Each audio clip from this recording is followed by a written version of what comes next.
একটা রাজা, তার কিছু প্রজা ছিল। অনেক প্রজার মধ্যে একটা প্রজা, সে তার বক্তব্য ছিল আল্লাহ যা করেন ভালোর জন্য করেন, আল্লাহ যা করেন ভালোর জন্য করেন। তো এই প্রজাটাও একটু এইসব ভালো কথা বলে, এই জন্য তাকে বাচ্চা পছন্দ করে, ভালো ভালো কাজ করে, আবার বলে আল্লাহ যা করেন ভালোর জন্য করেন। তো আমাদের সমাজেও আছে যে কিছু মানুষের ভালো হলে আর কিছু মানুষের ঘুম হয় না, ঠিক কিনা? মানুষের ভালো দেখলে তার ভালো লাগে না। তো যখন ওই ব্যক্তি তাকে বাচ্চা ভালোবাসে, তার প্রজার ভালো লাগে না, তখন সবাই মিলে বৈঠক করলো বাকি প্রজারা, যে কিভাবে একে দমানো যায় সেই চিন্তা ফিকির করো। তখন সবাই মিলে পরামর্শ করে যে কে দমানোর একটা বুদ্ধি আছে, চলো আমরা সবাই মিলে রাজার কানের মধ্যে বলি যে রাজা মশাই আপনি তো একে মহব্বত করেন, তো এ আপনার নয় বিভিন্ন গিবদাবাদ গায়, বিভিন্ন খারাপ কথা গায়। তো রাজা মশাইকে বলছে, রাজা তেমন কানে লাগে নাই, তো অনেকেই তো অনেক কিছু বলে, বলুক। তো একবার ঘটনাক্রমে রাজার পা ভেঙে গেছে। কি ভেঙে গেছে? পা ভেঙে গেছে। তো রাজা মশাই যখন পা ভেঙে গেছে, তখন বাকি প্রজারা বলে যে চলো এবার গিয়ে বলি যে রাজার পা ভেঙে গেছে, তাহলে ও তো বলবে যে আল্লাহ যা করেন ভালোর জন্য করেন, আমরা এটা লাগাই দেব, বাস রাজা মশাই তাকে খারাপ ভাববে। বাস যা কথা তাই কাজ।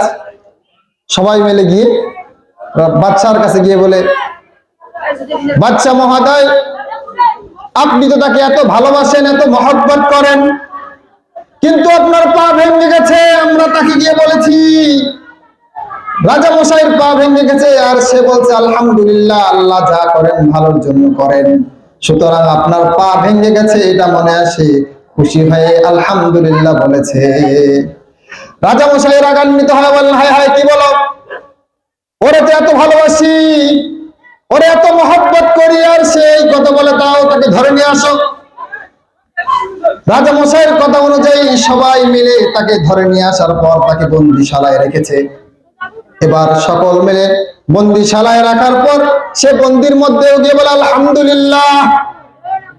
এবার তাকে বলা হয় তুমি বন্দিশালায়, এরপরও কেন আলহামদুলিল্লাহ বলো? সে বলে তোমরা যাই করো না কেন, আমি মনে করি আল্লাহ রাব্বুল আলামিন আমার জন্য যা ফয়সালা করে তাই আমার ভালোর জন্য করে, সুতরাং আমি। এবার সবাই মিলে রাজা মশাইকে বলছেন, ও রাজা মশাই আপনি তো এত আঘাতপ্রাপ্ত হয়েছেন, এরপরও আপনার প্রজা বলে আলহামদুলিল্লাহ। এবার রাজা মশাই যখন তাকে বন্দিশালায় রেখেছে, এবার সে বন্দিশালায় গিয়ে বলে আলহামদুলিল্লাহ। তখন তাকে ডাক দিয়ে বলা হলো, ও প্রজা ভাই, ও আমাদের সাথী ভাই, কেন তুমি আলহামদুলিল্লাহ বলো?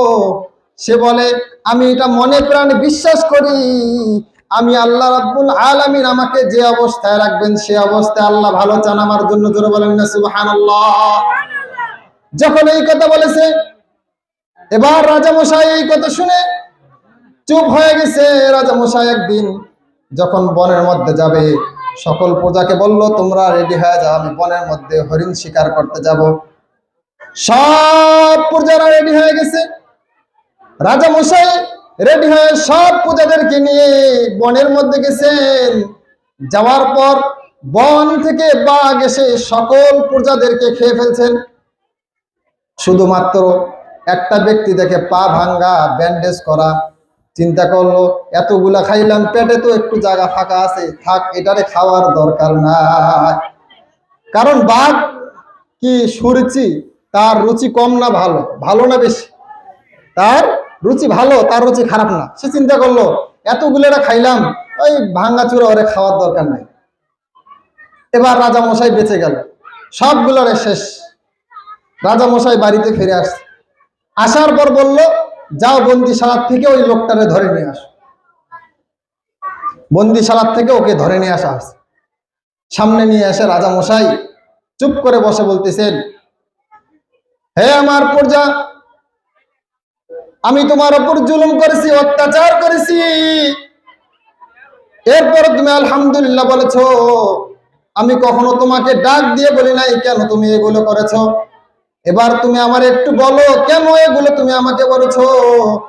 এবার রাজামশাইকে ডাক দিয়ে প্রজা বলে, ও রাজামশাই, আমি বন্দিশালায় আছি, এর মধ্যে আমি আলহামদুলিল্লাহ বলেছি।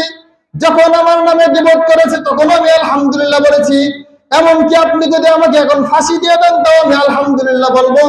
এর কারণ শুনে নেন, যদি আমাকে আপনি বন্দিশালায় না রাখতেন তাহলে অন্য অন্য প্রজাদের মতো আপনি আমাকে বনের মধ্যে নিয়ে যাইতেন, আর আমিও অন্যদের মতো বাঘের পেটের মধ্যে চলে যাইতাম। সুতরাং আপনি আমাকে বনের মধ্যে নিয়ে যান নাই, সুতরাং আমি দুনিয়ার থেকে চলে যাই নাই। আবার দেখেন, আপনার পা ভেঙেছে, আমি বলেছি আলহামদুলিল্লাহ, কারণ যদি আপনার পাটা না ভাঙতো তাহলে অন্য অন্য প্রজাদের মতো আপনাকেও রাজা হিসাবে বাঘ ছেড়ে দিত না। সুতরাং এখন আপনি আমাকে জবাব দেন, আপনার পা ভাঙার কারণে আপনার ভালো হয়েছে কিনা, আপনার পা ভাঙার কারণে আপনি বাঘের পেটে গিয়েছেন কিনা, আমার জেলখানায় রাখার কারণে আমার ভালো হয়েছে কিনা। সুতরাং বোঝা যায় জেলখানার কারণে আমি বাঘে যাই নাই, পা ভাঙ্গার কারণে আপনি বাঘের পেটে যান নাই। তার মানে বোঝা যায় আল্লাহ রাব্বুল আলামিন যা ভালো মনে করেন তাই আমাদের জন্য করেন। জোরে বলেন ঠিক কিনা? এই জন্য সর্বদা আমরা কি বলবো? আলহামদুলিল্লাহ। জোরে বলেন না আলহামদুলিল্লাহ। আরো জোরে বলেন আলহামদুলিল্লাহ। পারবো তো ইনশাল্লাহ আলহামদুলিল্লাহ বলতে? পারবো তো ইনশাল্লাহ? জোরে বলেন না আলহামদুলিল্লাহ। এই আসমান কার? জোরে বলেন এই আসমান কার? এই জমিন কার? এই যত পৃথিবী যত মানুষ আছে সবাই কার? আমি কার? আল্লাহ রাব্বুল আলামিন বলেছেন, কুলিল্লাহুম্মা মালিকাল মুলকি তুতিল মুলকা মান তাশা ওয়া তানজিউল মুলকা মিম্মান তাশা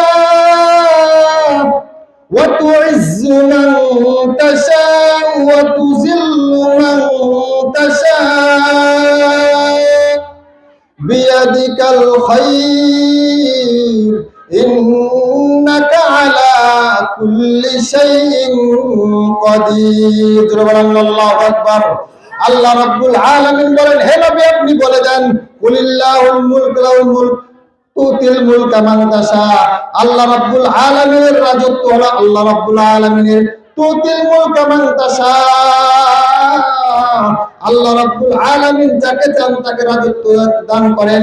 ওয়া তুইজ্জু মান তাশা ওয়া তুযিল্লু মান তাশা, আল্লাহ রাব্বুল আলামিন যাকে চান ইজ্জত দেন, যাকে চান লাঞ্ছিত করেন।